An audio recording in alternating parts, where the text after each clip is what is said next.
Take a look at some of the top trending stories of the day. We spent a lot of time this week talking about retail. Let's take a look at the luxury consumer. High-end retail has certainly been a standout now for some time. Higher income earners keep spending. Well, there's a headline out of the Journal today that Chanel is challenging Hermes in the bag war. Now, for the first time ever, Chanel's most popular handbag, this is the classic flap handbag, you're looking at the Birkin right now, is more expensive than an Hermes Birkin. Okay, so the price of this Chanel bag up 75% in just the last 3 years. It cost less than $6,000 in 2019. That's still very, very expensive today. It's going to set you back over $10,000. Chanel saying that the price hike is due to inflation and exchange rate shifts, certainly outpacing inflation, Akiko, by quite a margin. And you take a look at the company's results. It's privately owned, but they do release their annual results. Their profit margins went from 28% in 2019 all the way up to 35% in 2021. I would guess that they're still going to continue there to the upside, given the price of this bag. Is it really about inflation? That's my question. I think part of this is about perception, right? Yeah. The Birkin was the exclusive up there. Chanel wants to get to that level. And to that point, there's a number here that kind of stood out to me in the Journal article.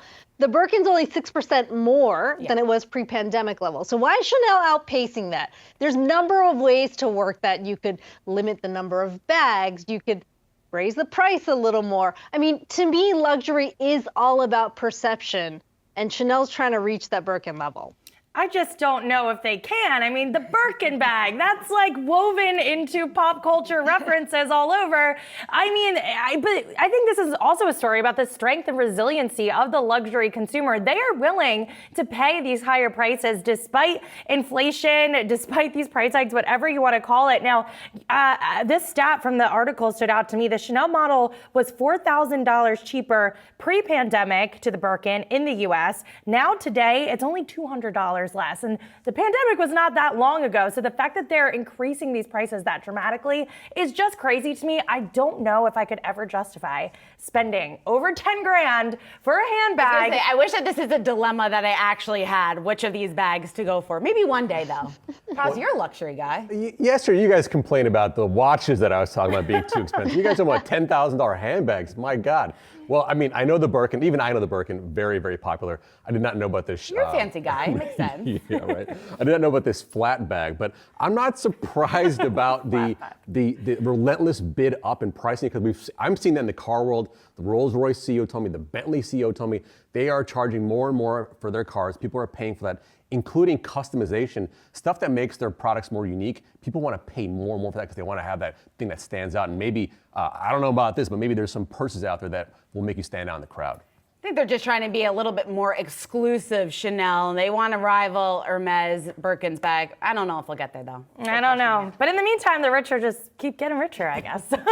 Moving on to my story, it's Disney. The stock falling today about 2% on the heels of a fresh Wall Street downgrade. Macquarie analyst Tim Nolan downgraded shares to neutral from outperform, citing linear network declines, direct-to-consumer hurdles, and the slowing parks business. He sees those near-term uncertainties weighing on earnings, valuation, and sentiment, adding he's concerned about Disney's ability to reach streaming profitability by 2024, which is the company's current target. And part of that reason for that view is the likely purchase of Hulu from Comcast, which currently controls a third of the streamer, along with those sequential subscriber declines. And then ESPN, guys, that's just an issue lurking in the background. The Wall Street Journal reporting Disney is currently laying the groundwork for that over-the-top service, which Iger has said will happen, but analysts now are saying the process to get there is going to be incredibly bumpy. You know, I want to just touch on quickly. We talked about ESPN yesterday, but the theme parks is very interesting to me in the sense that I read a tweet just now by Connor Sen at Bloomberg talking about how Disney built Epcot, Hollywood Studios, Typhoon Lagoon, Animal Kingdom, and California Adventure between 1982 and 2001, and they haven't built anything since the only big thing being this Star Wars theme park. So there's like which they're closing. Right, they're closed part of it. So there's a capacity sort of issue there. More people want to spend money on these types of vacations and experiential things, and there hasn't been that much built out. Las Vegas has only had one major casino built since 2010. There's actually a capacity issue when it comes to those types of vacations, and maybe Disney is there to sort of deliver that and also maybe charge higher prices. Yeah, Ali, when you mentioned the streaming profitability, the timeline there, that's an interesting one for me to watch because so much of this is about an arms race. If Netflix says we're going to spend more, then of course Disney's going to match that. That's been where it's been going. Now we're starting to see a bit of a pullback in spending in content. And yet here we are talking about the crowded streaming landscape. At the end of the day, you do have to compete on content and you do have to put money up if you are trying to win out in that. So there's a bit of a balancing act. It feels like that's happening right now. That's not specific to Disney. But I'm curious, now that we are in this environment of a bit of a pullback, a bit of a slowdown, how the other streaming sites also respond, because at the end of the day, when you look down the line, you still want to be in a position of strength. And in order to be in that position, you've got to churn out content. You got to turn on content and you got to have the subscribers that are willing to pay for whatever you charge for your service. It will be interesting when we talk about the slowing economy right now, whether or not people are going to cut down on the number of subscriptions that they have and who, of course, will then take the brunt of that. When it comes to the parks business, and Praz, you brought that up here, it's amazing to me in this type of economy that people are spending, and they're spending as much as it costs to go and spend a weekend. They're buying Birkin bags and then going to Disney. Birkin bags and they're going to Disney for the weekend. I mean, that's what it sounds like, because it will set you back hundreds and hundreds of dollars per person. That is ultimate luxury. If you're taking a Birkin bag to go to Disneyland, you're doing just fine. And that is a divide we're talking about. But I don't know. Maybe there are people that are doing that. Their Star Wars hotel, what was it, $4,800 for a weekend for a couple? That's pretty high-end luxury to me. Yeah. That's a lot of money. That's a lot of money. We'll end it there. Let's talk about this other thing that I'm watching right now. Instagram, set to launch a text-based app that will compete directly with Twitter. And the app could be released as early as this summer. Now, according to details that were first released on the Substack newsletter, ICYMI, in case you missed it, the platform will allow users to post text updates of up to 500 characters. Users will be able to attach videos of up to 5 minutes long, and the app's going to be decentralized here. So it's going to be compatible with other apps like Mastodon. Bloomberg reports Meta's already testing the product with influencers and some creators. And we go back to where things were at the very beginning when Elon Musk bought Twitter. How many of those users moved away? I'm curious how many of those users now Meta, Instagram, can bring on board, because there are a lot of creators out there that are looking for a newer platform where they feel like it's a little safer. They feel like there's more of a discourse. I don't know. Is something you guys would try out? Well, I think the safety features that they laid out, just in terms of you can regulate who is able to reply to you. You're able to control some of your followers. Features that are not available right now on Twitter. That's what I think could potentially set this service apart from what we have today on Twitter. But when you take a look at Twitter's user base, they've been struggling now for some time to continue to grow that user base. This could make sense, but you got to question what the future looks like for a service like this, for a platform, and how many people are actually going to leave Twitter and go there. I don't know. It makes sense from a creator's perspective, though, I think. And they haven't figured out how to monetize yet. That's the big question on this new platform. Exactly. And to me, the Twitter brand is just so strong. And we've seen other competitors try and come to market. They haven't been able to gain the same traction. You could also argue, though, that now is a good time to debut something, considering a lot of users are frustrated with all these changes under the leadership of Elon Musk. That's about to change soon. But one thing that stuck out to me was the character limit. I think 500 characters might be the sweet spot. Twitter's original character limit was 140. They doubled that in 2017 to 280. So that's something new. But yeah, to your point, I just don't know how they're going to be able to lure these users onto the platform. I guess it starts with the influencers. If you can get Gen Z, you can have access to a lot more people. But we'll see. I'm not fully convinced at this point. And do we need another social media service? Personally, I don't think so. Well, I mean, what's the motto? Imitation is the most sincere form of flattery.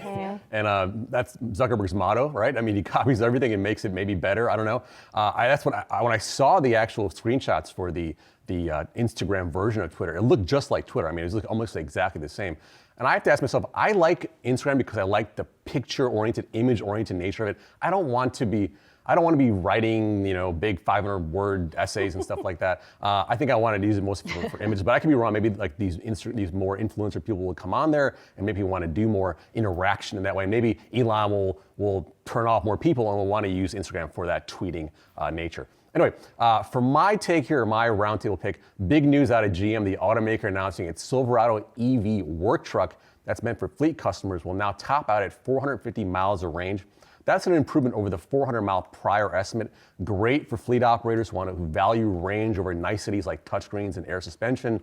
But the range topper will set those back around $80,000, so not cheap there. But GM does say the cheapest Silverado EV work truck will come in around $41,000. So, but we won't know what the range is. So there is a cheap option there, probably around half to a bit more than half of range there. But it is interesting to see that this truck will have 100 miles more range than its nearest competitor, which is the F-150 Lightning or the Rivian with the large battery pack. So kind of a big deal here in that EV pickup space.